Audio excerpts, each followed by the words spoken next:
भाभी सुंदर हो और मस्त हो तो मूड बन ही जाता है। इस मामले में मैं काफ़ी खुशकिस्मत हूँ कि मेरी प्यारी सीमा भाभी इतनी मस्त है कि बस उसे देखकर दिल दीवाना हो ही जाता है। जब मेरे भाई अतुल की शादी पिछले साल हुई थी तो सीमा भाभी को देखकर मैं उनका दीवाना हो गया था। सीमा भाभी जयपुर की रहने वाली हैं। वैसे भी कहा जाता है कि जयपुर की भाभियाँ मस्त होती हैं। सच में यार किसी ने सही कहा है कि भाभी से प्यार हो जाए तो संसार में उससे बढ़कर और कुछ नहीं लगता है। तो दोस्तों, मधु लव स्टोरीज चैनल पर ये कहानी आप सुन रहे हैं। कहानी पूरी सुनेंगे तो पूरा मजा आएगा कि कैसे भाभी को मैंने अपना बना लिया था। हालांकि शुरू शुरू में भाभी से मेरा कुछ ऐसा रिश्ता नहीं था। बाद में मेरी शादी हुई, लेकिन एक बार क्या हुआ कि मेरे भैया ने मेरी वाइफ आरती को पकड़ा हुआ था। बस उसके बाद क्या हुआ यही इस कहानी में बताया जा रहा है। तो पिछले साल मेरे भाई अतुल की शादी हो रही थी। शादी में जब मैंने सीमा भाभी को देखा, गोल्डन रंग की लहंगा चोली में वो इतनी मस्त लग रही थी कि बस ऐसा सोच रहा था मैं कि एक बार बस कुछ मिनट के लिए अगर वो मेरी बन जाएं। ऐसी बातें मन में आना कुछ गलत नहीं होता, क्योंकि माहौल ही ऐसा होता है। शादी वाले दिन भाभी बड़ी प्यारी लग रही थी। जब वो फेरे ले रही थी तो उनके वो काफ़ी बड़े लग रहे थे। उन्हें देखकर मैं तो बस देखता ही रह गया। लेकिन शादी हो रही थी तो पूरा ध्यान तो उन पर नहीं था, फिर भी मैं कुछ तो देख ही रहा था। हालांकि वो समझ चुकी थी कि मैं उनका दीवाना सा लग रहा हूँ, क्योंकि उनकी आंखों की ओर मैं देख रहा था। उनकी नजरें भी मुझसे मिल रही थी। लेकिन ये मेरे मन की सोच थी। अब आगे क्या होने वाला था ये तो मुझे भी नहीं पता था। हालांकि मेरी सोच बिल्कुल अच्छी है। कभी भी किसी भी लड़की को मैंने गलत नज़रों से नहीं देखा, लेकिन खूबसूरती एक ऐसी चीज़ है कि कोई भी ईमानदार लड़का हो, कोई भी शरीफ लड़का हो, बस वो मचल ही जाता है। और यहाँ तो मेरी अपनी भाभी थी, बस शादी हो चुकी थी, वो रात भी आ गई थी, जिसे सुहाग रात के नाम से जाना जाता है। वैसे हम दिल्ली में रहते हैं, लेकिन शादी की रात मुझे तो ऐसा लगा कि मैं तो फंस गया, क्योंकि यार हो ये रहा था कि भैया भाभी तो सुहाग रात वाले कमरे में थे, क्योंकि वहाँ पर सेज सजी हुई थी। लेकिन बाकी गेस्ट काफ़ी आए हुए थे। जो मेरा सोने का कमरा था वहाँ मुझे जगह ही नहीं मिली, क्योंकि जो मेहमान आए हुए थे उनकी खातिरदारी ज़रूरी होती है, सबका ध्यान रखना होता है। मुझे एक स्टोर में सोना पड़ा। मैं सोच रहा था अरे यार, भैया तो मज़े कर रहे हैं और मुझे स्टोर में सोना पड़ रहा है। लेकिन क्या करें, तकदीर ही ऐसी है। लेकिन मुझे ये भी पता था कि अब भाभी आ चुकी हैं। सीमा भाभी मुझे भी प्यार तो ज़रूर देंगी, और कुछ नहीं, हंसी मजाक तो मैं ज़रूर करूँगा। मन में काफ़ी सपने होते हैं, क्योंकि एक देवर और भाभी का रिश्ता ऐसा रिश्ता होता है जो जिंदगी की हर खुशी दे सकता है। तो मैं भी सपने ले रहा था, लेकिन मुझे ऐसा भी पता था कि बस अगले ही साल मेरी भी शादी होने वाली है। उसके बाद तो बस जिंदगी पूरी मस्ती वाली रंगीन हो जाएगी, क्योंकि हम दोनों भाइयों की उम्र में ज़्यादा फर्क नहीं था, बस 1 साल का डिफरेंस था। और वैसे भी मम्मी पापा बोल रहे थे कि बस अब छोटे की शादी करनी है। वैसे हम 3 भाई हैं, तीसरे भाई की शादी पहले ही हो चुकी थी। मम्मी पापा उसी के साथ चंडीगढ़ में रहते हैं। तो बस शादी से अगले दिन मम्मी पापा भी चंडीगढ़ चले गए थे। सबसे बड़े भैया भी चंडीगढ़ चले गए थे। अब मैं था, और साथ में मेरा भाई अतुल था और मेरी प्यारी सीमा भाभी, जिन्होंने उस दिन गुलाबी रंग की मस्त साड़ी डाली हुई थी। गुलाबी रंग की साड़ी और गुलाबी रंग का ब्लाउज, जिसमें से मस्ती भरे दो नजर आ रहे थे। दिल तो कर रहा था कि बस भाभी को बोल दूं कि मेरे मन में आपके लिए प्यार की फीलिंग्स हैं। लेकिन मैं अच्छी सोच वाला था। मन में कुछ भी आ सकता है, फीलिंग्स तो कोई भी मन में आ सकती हैं, लेकिन कहा नहीं जा सकता। वैसे मैं जॉब करता था तो मन में काफ़ी बातें आती थी, सोचा भाभी से बात करूं, लेकिन हिम्मत नहीं पड़ती थी। ऐसे ही दिन बीतते गए। एक बार की बात है, शाम को मैं जल्दी घर आ गया। सीमा भाभी सामने गुलाबी रंग की ही ड्रेस में बैठी थी। गुलाबी रंग उन्हें काफ़ी अच्छा लगता था। मैंने देखा कि सीमा भाभी का मेकअप जबरदस्त है। फिर मैंने पूछा, भाभी आज कहीं जाना है क्या? आप बड़े प्यारे लग रहे हो, पूरे सजे धजे हो। वो कहने लगी, अच्छा देवर जी, आपकी नज़रें भी सब कुछ देखती हैं। मैंने कहा, नहीं भाभी, मैं तो वैसे बोल रहा था। मैंने बात को बदलना चाहा, लेकिन वो कहने लगी, देवर्षि कुछ बुरा नहीं है इसमें, भाभी हूँ, देखना ही चाहिए। वैसे भी भाभी का हर देवर दीवाना होता है। भाभी ऐसी बातें करने लगी, लेकिन ऐसी बातें करने में मैं कुछ शर्मा सा गया था। मैंने बात को बदला, फिर बोला कि भाभी कहीं जाना है? तो वो कहने लगी कि हाँ, बस तुम्हारे अतुल भैया आ रहे हैं, बस थोड़ा शॉपिंग करनी थी। अब उन्हें दिन में टाइम तो होता नहीं, तो आज बोल रहे थे कि रात में जल्दी आऊँगा। तो मैंने उन्हें बोला था कि शाम को आना, रात में तो फिर टाइम नहीं मिलेगा, तो बस उन्हीं की वेट में हूँ। फिर मैंने कहा, सच में भाभी आप काफ़ी प्यारी हो। जयपुर की भाभियाँ काफ़ी मस्त होती हैं, ये मैंने सुना था, लेकिन इतनी मस्त होती हैं मैंने कभी नहीं सोचा था। तो सीमा भाभी मुस्कुराकर कहने लगी, देवर जी चिंता मत कीजिए, बस आपकी शादी भी जयपुर में ही होगी। जयपुर की मस्त लड़की आपके लिए ढूंढ कर लाऊंगी। मैंने कहा, भाभी वो तो बाद की बात है, फिलहाल मुझे कॉफ़ी चाहिए क्योंकि सर्दी है। भाभी कॉफ़ी बनाने चली गई थी। भाभी एक कप कॉफ़ी लेकर आई। मैंने कहा, क्यों भाभी आप नहीं पियोगे? वो कहने लगी, नहीं देवर्षि, मुझे अभी नहीं पीना है, क्योंकि आपके भैया आएंगे, वो भी जिद करेंगे, कभी वो दूध पीते हैं, कभी कॉफ़ी पीते हैं। तो मैंने कहा, भाभी हमें भी दूध पिला दिया करो। वो शर्मा कर कहने लगी, देवर्षि फिलहाल कॉफ़ी पीजिए। तो उसके बाद मैंने उन्हें बोला, कॉफ़ी आप एक कप लेकर आए हो, लेकिन हम दोनों को पीनी है, आपको पीनी ही पड़ेगी। तो एक कप मैं और रसोई से ले आया था। बस उसके बाद हम आधी आधी कॉफ़ी पीने लगे थे। मेरी नज़रें उनकी ओर जमी हुई थी। लेकिन हमें आधा घंटा बातें करते हुए हो गया था। भैया अभी भी नहीं आए थे और उनका शॉपिंग का टाइम निकलता जा रहा था। फिर सीमा भाभी काफ़ी परेशान हो गई। वो कहने लगी, तुम्हारे भैया का यही हाल है, जहाँ भी शॉपिंग के लिए जाना होता है बस यही करते हैं। आज मुझे पक्का विश्वास था कि आएंगे, हम दोनों जाएंगे, लेकिन ना जाने ये कैसी सोच वाले हैं। शादी की है तो वाइफ की बात माननी पड़ती है। मेरे साथ ना कभी मूवी जाते हैं, ना कभी शॉपिंग के लिए जाते हैं। जहाँ जाना होता है मुझे अकेले ही जाना पड़ता है। देवर जी, आप अपनी वाइफ के साथ ऐसा मत करना। एक लड़की की ज़िंदगी के बारे में भी सोचना चाहिए, उसके भी अरमान होते हैं। वह भी बोल रही थी और मैं उनका प्यारा सा चेहरा देख रहा था, उनकी मस्त अदाओं का। वैसे ही मैं दीवाना था, लेकिन इस पिंक ड्रेस में उनके बड़े बड़े देखकर मैं सोच रहा था, अरे यार भाभी तो सच में ज़बरदस्त हैं। लेकिन भाभी परेशान थी। फिर मैंने भी सोचा बात तो सही है कि भैया को आ जाना चाहिए था। फिर मैंने भाभी से कहा कि भाभी आप बताइए क्या लेकर आना है, मैं आपके लिए मार्केट से ले आऊँगा, कल शाम को लेकर ज़रूर आऊँगा। तो भाभी कहने लगी, नहीं देवर जी, ऐसा कुछ ज़रूरी नहीं है, बस आपके भैया आएंगे उनके साथ ही जाऊँगी। फिर मैंने कहा, क्यों, मैं बाहर का हूँ, आपका अपना नहीं हूँ? तो भाभी कहने लगी, ऐसा कुछ नहीं है। तो मैंने कहा, प्लीज़ भाभी आप मेरे साथ चलिए, कल दोपहर में आ जाऊँगा, भैया को बताऊँगा ही नहीं। तो भाभी मुस्कुराकर कहने लगी, अच्छा ये बात है? मैंने कहा, जी भाभी यही बात है। बोलो चलना है कल? वो कहने लगी, श्योर चलते हैं।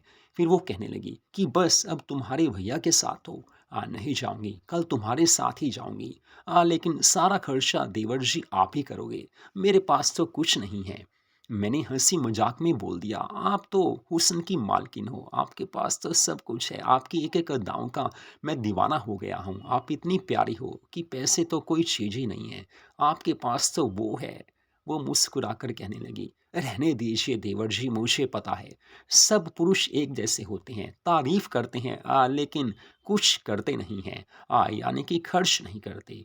मैंने कहा, भाभी खर्च भी करूँगा, लेकिन वो मुस्कुराकर कहने लगी, समझ चुकी हूँ। बस थोड़ी देर में भैया आ गए थे, लेकिन तब भाभी का गुस्सा सातवें आसमान पर था। भाभी उनसे काफ़ी लड़ने झगड़ने लगी। क्या हो गया? इतनी रात को आए हो? अब मार्केट मैं नहीं जा सकती, वैसे भी अब टाइम भी नहीं रहा। मैंने सोचा यहाँ रहने में भलाई नहीं है। मैं चुपचाप अपने रूम में ऊपर चला गया था। आधे घंटे के बाद भाभी की आवाज़ आई, विजय आओ, खाना खा लो। बस मैं नीचे आ गया, हम सब खाना खाने लगे। उसके बाद मैं उनकी ओर देख रहा था, स्माइल वो मार रही थी, मैंने भी स्माइल दी। बस थोड़ी देर हम बैठे थे, फिर रात को कॉफ़ी पीने की हम सब की आदत है, हम सब कॉफ़ी पीने लगे। तो भैया थोड़ा मार्केट में गए, उन्हें कोई काम था। तो मैंने भाभी से कहा, भाभी प्रॉमिस याद है, वो कहने लगी, अरे यार प्रॉमिस आप याद रखो। मैंने कहा, मैं ठीक 2 बजे घर आ जाऊँगा। वो कहने लगी कि सही है, 2 बजे आ जाना, उसके बाद तो घूमने जाएँगे, मस्ती करेंगे। मैंने कहा, ठीक है भाभी। अगले दिन दोपहर 2 बजे मैं घर में आ गया था। भाभी ने उस समय स्पेशल जीन्स और टॉप डाला हुआ था। हालाँकि पहली बार भाभी ने जीन्स टॉप डाला था। मैंने उन्हें बोला, भाभी आप जीन्स टॉप भी डालते हो? तो वो कहने लगी, वैसे डालती तो थी शादी से पहले, लेकिन अब पहली बार डाला है। मैंने कहा, काफ़ी बड़े हैं। वो कहने लगी, चलें? मैंने कहा, भाभी चलते हैं। बस मैंने उन्हें बाइक पर बैठाया और हम दोनों शॉपिंग के लिए चल पड़े थे। काफ़ी कुछ उन्होंने खरीदा था। भाभी शॉपिंग करती जा रही थी, मैं उनको देखता जा रहा था। सारी पेमेंट मैं कर रहा था। हालाँकि उस दिन मेरे 10,000 से ज़्यादा रुपए लग गए थे, लेकिन फिर भी मुझे ऐसा लगा कि बस भाभी खुश रहनी चाहिए। हालाँकि इस समय मेरे मन में उनके लिए अच्छा प्यार था। बस यही सोचती कि भाभी खुश रहें, क्योंकि घर में हम 3 लोग ही तो थे। अगर भाभी खुश हैं, तो मैं भी खुश हूँ। और वैसे भी मुझे पता था कि बस मेरी भी शादी कुछ महीनों में होने ही वाली है और भाभी को सारा काम करना पड़ेगा, तो भाभी को खुश रखना ही था। भाभी खुश हो गई थी। फिर वो कहने लगी कि सच में देवर जी यार, आपका तो दिल काफ़ी खुला है। सच में आप कंजूस नहीं हो, और लेकिन आपके भैया इतने कंजूस हैं कि उनको कुछ भी बोलती हूँ बस हल्का लेकर आते हैं। मैंने कहा, क्या लेकर आए थे? वो कहने लगी, बस अंडरगारमेंट्स लेकर आते हैं तो बिल्कुल सस्ती लेकर आते हैं। लेकिन आपने काफ़ी कॉस्टली दिलवाई हैं। मैंने कहा, भाभी देखो, कुछ भी लेना हो अच्छी कंपनी का ही लेना चाहिए। वो मुस्कुराकर कहने लगी, देवर जी सच में आपकी वाइफ जो भी होगी, बस उसकी ज़िंदगी तो स्वर्ग से सुंदर हो जाएगी। उसके बाद शाम को 6 बजे हम घर आ गए थे। फिर मुझे बाहर काम जाना था, मैं बाहर चला गया। रात को घर आया तो भैया आए हुए थे। रात को हम खाना खाने लगे। ऐसे ही दिन बीतने लगे। भाभी से हंसी मजाक चलता था, उनके साथ मैं घूमने जाता था। मूवी भी 1-2 बार गया था, लेकिन जो मेरे मन में था अब वो निकल चुका था, क्योंकि मुझे पता था कि भाभी हैं, एक मर्यादा का रिश्ता होना चाहिए। हालांकि वो हंसी मजाक करती थी, मैं भी हंसी मजाक में बात को टाल देता था, लेकिन फिर भी दिल में था कि एक बार तो उनकी लेनी चाहिए, लेकिन फिर भी दिल पीछे हट गया। और वो टाइम भी आ गया जब मेरे लिए मम्मी पापा ने लड़की देख ली थी। वो लड़की भी जयपुर की थी। एक्चुअली में जयपुर में हमारे कुछ रिश्तेदार रहते हैं। भाभी को भी उन्होंने ही देखा था, तभी हमें दिखाया था। भाभी भी सबको पसंद आई थी। अब मेरे लिए उन्होंने जो लड़की देखी थी उसका नाम आरती है। आरती को जब मैंने पहली बार देखा तो दिल दीवाना हो गया था। वो काफ़ी प्यारी है, इतनी मस्त कि बस ऐसे सोच रहा था कि काश ये पहले मिल जाती। क्योंकि सुंदर लड़कियों को देखकर लड़कों के दिल में एक ही ख्याल आता है, वो सब जानते हैं, क्योंकि लड़की चीज ही ऐसी है। लेकिन अब तो मेरी शादी होने वाली थी। बस मैंने अपनी सीमा भाभी से पूछा, भाभी आरती कैसी लग रही है? वो कहने लगी, देवर जी जैसे आप हो वो भी वैसे ही है, प्यारी लड़की है, और वैसे भी मैं इसे खुश रखूंगी। इसे घर का काम नहीं करने दूंगी, ये तो घर पर राज करेगी। मैंने कहा, भाभी अभी से इतनी बातें?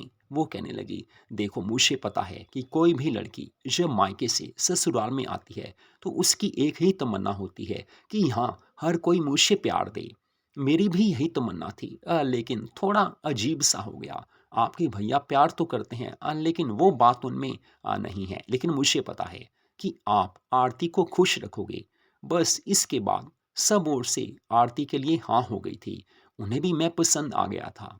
मेरी शादी की सारी शॉपिंग सीमा भाभी ने ही करवाई थी। मैं साथ जाता था, लेकिन सीमा भाभी अपनी मर्जी से, अपनी पसंद से सब कुछ लेती थी।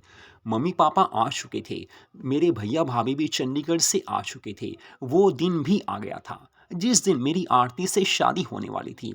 मेरी शादी भी सर्दियों में ही थी। सर्दियों में शादी का सबसे बड़ा फ़ायदा क्या होता है, वो आप सबको पता ही होगा। तो मुझे भी वही फ़ायदा नज़र आने लगा था। सर्दियों में एक फ़ायदा ये भी होता है कि चाहे वो लेडीज़ हो चाहे जेंट्स हो, ड्रेस उनकी अच्छी होती है। गर्मियों में लेडीज़ कोई भी ड्रेस डालें, मेकअप करें, पसीना आने लगता है तो मेकअप उतर जाता है। लेकिन सर्दियों में मेकअप उतरता नहीं है, बस वहाँ जाकर उतारना पड़ता है। तो मेरी शादी की रात मेरी प्यारी सीमा भाभी ने रेड और गोल्डन रंग की प्यारी लहंगा चोली ड्रेस डाली हुई थी, बैकलेस ड्रेस थी। हालांकि मेरी वाइफ आरती के लिए उन्होंने गोल्डन लहंगा चोली ही पसंद किया था, क्योंकि भाभी को गोल्डन रंग और पिंक रंग काफ़ी अच्छा लगता था। शादी की सारी रस्में पूरी हो गई थी, लेकिन मेरा ध्यान फिर भी सीमा भाभी की ओर था, क्योंकि उनके लिए मेरे दिल में वो प्यार भी था जिसे आदर मान सम्मान का प्यार कह सकते हैं। बाकी दूसरी बात तो मन में थी ही, वो मेरी कसक अब भी दिल में थी। हाय रे, वो मैं क्यों नहीं कर पाया। लेकिन अब तो मेरी शादी हो रही थी, तो वो रात भी आ चुकी थी जिसे सुहाग रात कहते हैं। तो सुहाग रात की सेज सजी हुई थी। बड़े मस्त अंदाज में सीमा भाभी ने खुद सारी डेकोरेशन की हुई थी। अब मैं अपनी प्यारी पत्नी आरती के साथ बेडरूम में आ गया था, यानी कि सुहाग रात वाले कमरे में मैं आ गया था। खूबसूरत कमरा सजा हुआ था। अंदर से मैं दरवाजा बंद करने जा ही रहा था कि तभी मेरी सीमा भाभी की मीठी सी आवाज मुझे आ गई थी। वो कहने लगी, देवर जी, कुछ मिनट रुकिए, आप तो जल्दी कर रहे हैं, दरवाजा अभी बंद मत कीजिए। मैं बाहर आया और कहा, भाभी अब क्या बात है। वो कहने लगी, जल्दी है क्या। मैंने कहा, भाभी आप तो कर चुके हो, अब मेरा नंबर आज है, जल्दी तो होगी ही। तो वो कहने लगी, बस ये दूध देने आई थी, 2 गिलास दूध वो मुझे देकर वापस जाने लगी थी। फिर वो मुझे कहने लगी, थोड़ा प्यार से, जल्दबाजी नहीं करना। मेरी प्यारी देवरानी आरती बड़ी प्यारी है, थोड़ा ध्यान रखना, जल्दबाजी बिल्कुल भी मत करना। मस्त अदाओं से सीमा भाभी हंसती मुस्कुराती हुई मुझे ये बोलकर चली गई। मेरा दिल तो ये कर रहा था कि बस भाभी आप ही आ जाओ, लेकिन क्या करें, अब तो मौका कुछ और था। मैं वापस अंदर आ चुका था। मैंने दरवाज़ा बंद किया और उसके बाद आरती के साथ मैं बातें करने लगा। हम दोनों ने दूध पिया, क्योंकि सुहाग रात की रात में दूध पीना ही चाहिए। फिर आरती से बातें करते हुए मैंने उसका घूंघट उठा दिया था। इतनी खूबसूरत वो चांद का टुकड़ा लग रही थी। बस उसके बाद मैंने उसे बाहों में भर लिया था। वो साथ देने लगी। उसके बाद वो भी पूरी तरह से लगी हुई थी। मैं भी पीछे कहाँ हटने वाला था। 2 घंटे में हम दोनों एक दूसरे को प्यार से सराबोर कर चुके थे। ये प्यार जो कि पहली रात का प्यार होता है, जीवन में खुशी लेकर आता है। सुबह कब हुई पता ही नहीं चला। सुबह मेरी नींद तो खुली नहीं, लेकिन सीमा भाभी बाहर आ चुकी थी। दरवाजा खटखटाने लगी। मैं बाहर गया, देखा सीमा भाभी मुस्कुरा रही हैं। कहने लगी, देवर्षि, नींद ज्यादा आई या सोए ही नहीं। मैंने कहा, भाभी रहने दो यार, आप तो बस पीछे पड़ जाते हो। तो भाभी कहने लगी, अरे यार, हम पीछे कहाँ पड़ेंगे, आपके पीछे तो आप पड़े होंगे। मेरी प्यारी देवरानी के मुस्कुराती हुई वो अंदर आ गई थी। मेरी वाइफ आरती से बातें करने लगी। बस उसके बाद मैं नहाने चला गया था। तो ऐसे जिंदगी मेरी हसीन हो चुकी थी। भाभी से हंसी मजाक और आरती से पूरा प्यार, यही मेरी जीवन की सबसे बड़ी खुशी थी। अपनी जॉब भी मैं अच्छे से कर रहा था। लेकिन कहते हैं कि जीवन में कोई वक्त ऐसा आ जाता है कि जब हमारी खुशियों को कोई ग्रहण सा लग जाता है, या ऐसे कहिए कि कोई एक ऐसा मोड़ आता है जब हमारी कोई तमन्ना पूरी हो जाती है और कहीं से हमें कुछ अजीब सा नजर आ जाता है। सुख और दुख जीवन के ये दो पहलू हैं। जीवन के दो पहलू, यानी कि एक ही सिक्के के दो पहलू हैं। मेरी लाइफ में भी कुछ यही होने जा रहा था। पिछले 2-4 दिनों से जब भी मैं आरती को रात में बोलता तो वो मना कर देती थी। हालांकि पहले वो साथ देती थी, लेकिन अब वो कहती थी, बस नींद आ रही है, थकी हुई हूँ, तबीयत ठीक नहीं है। वो बहाने लगा देती थी। मैं समझ नहीं पा रहा था कि वो आरती जो हर रात 2 बार के लिए बोलती थी, अब वो एक बार भी प्यार क्यों नहीं करती। मेरी समझ से बाहर था। परेशान सा मैं रहने लगा था, क्योंकि शादी के बाद ये सबसे बड़ी जरूरत होती है।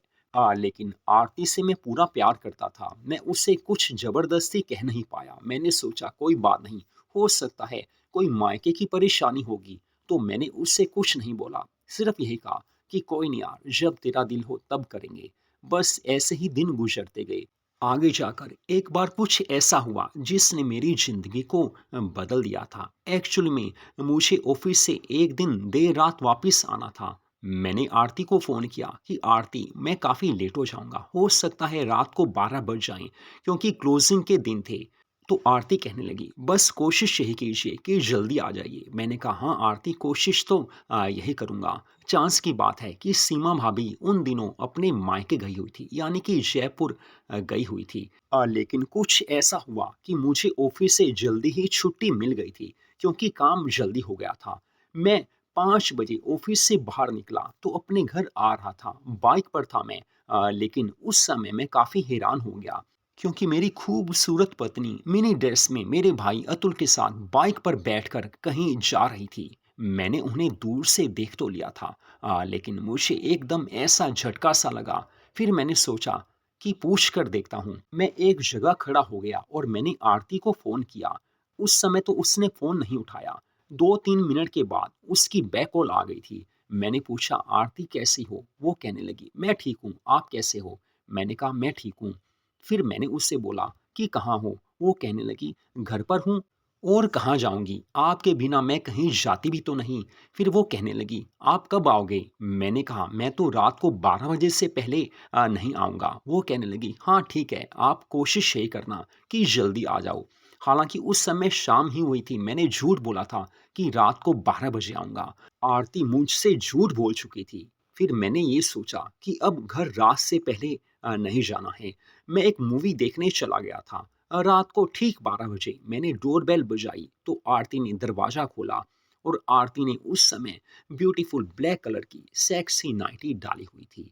मैं अंदर गया, आरती को देखा। उस समय मैं उसे देखकर वो सब कुछ भूल गया, क्योंकि एक पुरुष की यही फितरत होती है कि पत्नी या किसी और औरत को मस्त अंदाज में देखकर वो सब कुछ भूल जाता है। बस आरती भी कुछ इसी कारण से सजी धजी हुई थी। ब्यूटीफुल मेकअप, सेक्सी मेकअप उसने किया हुआ था। खाना तो मैं खाकर ही आया था। बस हम दोनों बेडरूम में चले गए थे। जीवन की वो खुशी उसने मुझे दी कि मैं सब कुछ भूल गया था। 2 घंटे में प्यार से उसने मुझे सराबोर कर दिया था। वो रात मेरी जिंदगी की हसीन रात थी। लेकिन जो हुआ था उससे पहले वो अब भी मुझे याद आने लगा था, क्योंकि आरती ने मुझे झूठ बोला था। अगले दिन सीमा भाभी घर आ चुकी थी। मैं काफ़ी खुश हो गया, क्योंकि उनके बिना मुझे घर में सूना-सूना लग रहा था। आरती तो बेवफ़ा हो चुकी थी, क्योंकि मुझे पता था कि मेरा भाई उससे चाहता है, उससे प्यार करता है। लेकिन मैं सीमा भाभी को देखकर काफ़ी खुश हो गया। लेकिन सीमा भाभी ने अकेले में मुझे एक बात बोली। वो कहने लगी, देखो विजय, देवर जी, आप मुझे प्यार करते हो। मुझे पता है कि आपके दिल में मेरे लिए प्यार है। तो अपनी परेशानी बता रही हूँ। मैं जयपुर में गई थी, लेकिन आपके भैया ने एक दिन भी मुझे फ़ोन नहीं किया। हालाँकि पहले जब भी मैं जयपुर में जाती थी, ये फ़ोन पर फ़ोन करते रहते थे, लेकिन इस बार इन्होंने फ़ोन किया ही नहीं। वैसे भी कटे-कटे से रहते हैं। तो मैंने भाभी को सब कुछ बताना सही नहीं समझा। मैंने यही कहा, भाभी, हो सकता है कि भैया किसी मजबूरी में हों, किसी काम में फँसे हों, इस कारण उन्होंने फ़ोन नहीं किया होगा। भाभी कुछ बोली तो नहीं, लेकिन मुझे पता था कि वो काफ़ी परेशान हैं। जब पति ध्यान ना दे, जब पति प्यार ना करे, तो पत्नी को परेशानी तो होती ही है। और वैसे भी सीमा भाभी दिल की काफ़ी अच्छी थी। मैं उन्हें दिल से चाहता था। लेकिन मन में वो बात भी थी जो अभी तक पूरी नहीं हुई थी। लेकिन मेरे लिए दूसरी परेशानी मेरी अपनी पत्नी आरती थी। मुझे नहीं पता था कि अब आगे क्या होने वाला है। तो ऐसे ही सीमा भाभी ने 2-3 बार मुझे वही बात बोली कि तुम्हारे भैया अब मेरी केयर नहीं करते। लेकिन फिर भी मैं उन्हें समझाता था। 1-2 बार उन्हें मैं आरती से चोरी-छिपे शॉपिंग करवाने भी ले गया था, क्योंकि ये ज़रूरी था। मेरे मन में यही था कि सीमा भाभी खुश रहनी चाहिए, क्योंकि मेरे दिल में उनके लिए काफ़ी प्यार था। लेकिन अब मेरी ज़िंदगी में सबसे बड़ा परिवर्तन आने वाला था। मेरी वो तमन्ना पूरी होने वाली थी, जिसके लिए मैं तरस रहा था। हुआ कुछ ऐसा कि मुझे अपनी कंपनी के काम से कुछ दिनों के लिए बाहर जाना पड़ा था। वैसे मुझे संडे को वापस आना था, लेकिन सैटरडे नाइट ही मैं फ्री हो गया था।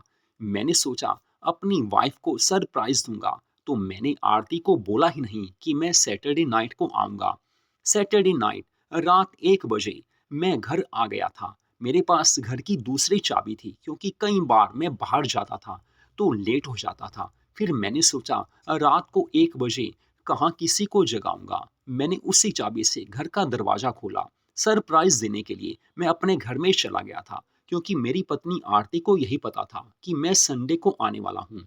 लेकिन जैसे ही मैं अपने बेडरूम की ओर गया, तो वहाँ जाकर मैंने कुछ लाइट सी जलती देखी। मैंने अंदर देखा, तो मेरी प्यारी पत्नी आरती ब्यूटीफुल गोल्डन ड्रेस में, गोल्डन मिनी ड्रेस में थी और मेरा भाई उसके साथ था।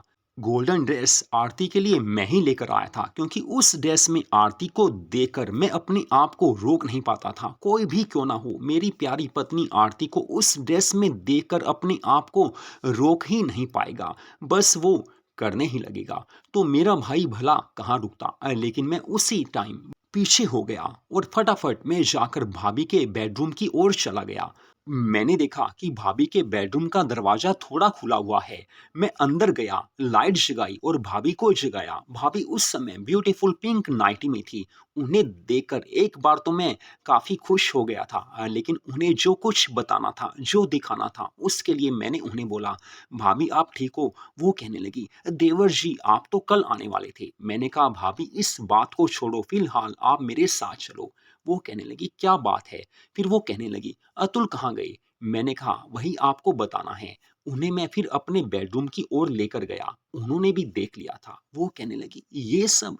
मैंने कहा, "भाभी बस यही हो रहा है। इसी कारण भैया आपसे कटे-कटे से रहते हैं। एक्चुअली में मेरे भैया अतुल मेरी वाइफ आरती को पसंद करते हैं, बाकी आपने देख ही लिया है।" वो कहने लगी, "चलो मेरे बेडरूम में चलते हैं।" हम दोनों सीमा भाभी के बेडरूम में आ गए थे, लेकिन मुझे नहीं पता था कि अब आगे क्या होने वाला है। भाभी ने अंदर से दरवाजा बंद कर दिया था और मुझे कहने लगी, "आओ मेरे साथ।" मैं उनके पास बैठ गया था। फिर वो कहने लगी, "अब क्या कहते हो?" मैंने कहा, "भाभी देखो मुझे नहीं पता कि भैया और आरती में कैसा रिश्ता है, हो सकता है।" तो वो कहने लगी, "फिलहाल सब कुछ भूल जाओ।" ये कहते हुए भाभी ने मुझे अपनी बाहों में कसकर जकड़ लिया था। बस उसके बाद तो मुझे भी पता था कि वो मेरा सपना अब पूरा होने वाला था। प्यार का एक ऐसा तूफान उमड़ कर आ गया था कि जिसमें हम दोनों पूरी तरह से एक दूसरे के हो चुके थे। तो मधु लव स्टोरीज चैनल पर इस कहानी को आपने सुना। प्यार और रोमांस से भरपूर कहानियों को सुनने के लिए मधु लव स्टोरीज चैनल को सब्सक्राइब जरूर कीजिए, क्योंकि हमारे इस चैनल पर आपको हर रोज ऐसी कहानियों वाली वीडियोस मिलती रहेंगी।